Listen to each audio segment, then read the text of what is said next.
বরপতি যারা আছেন, যেদিনকে আমরা শুরু করবো এক মুঠো মুড়ি খেয়ে পালানোর রাস্তা নেবো না, যেখানে থাকবেন সেখানে গেলে রেখে দেবো।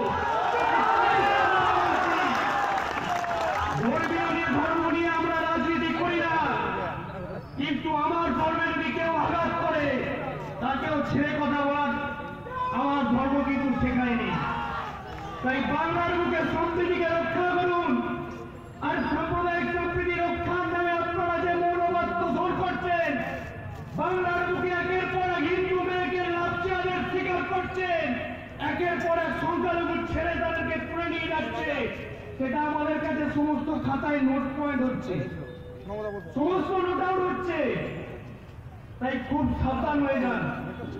রাজনৈতিক কর্মসূচি থেকে দাঁড়িয়ে এইভাবে আক্রমণ করতে আমি চাইনি, কিন্তু সেদিনকে যখন দেখেছিলাম ধুলো করে বহু মানুষের কান্না যারা খেতে পায়নি, সেদিনকে যখন দেখেছিলাম এই শিক্ষের ওপর স্কুল ছাত্রছাত্রীদের ওপর পুলিশের নির্মম লাঠিচার্জ, সেদিনকে যখন দেখেছিলাম ওই ছাত্রীরাকে মাথায় ইট মেরে পুলিশের মাথা ফাটিয়ে দেওয়ার ঘটনা, সেদিন থেকে গায়ের রক্ত গরম হয়ে আছে।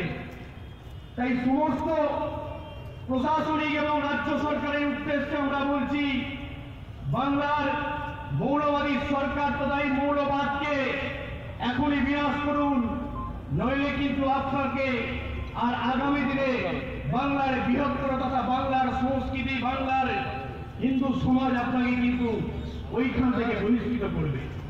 তাই আমার বক্তব্য দীর্ঘায়িত করবো না, আপনাদের সকলকে, সমস্ত মানুষকে ঐক্যবদ্ধ হওয়ার ডাক রাখবো।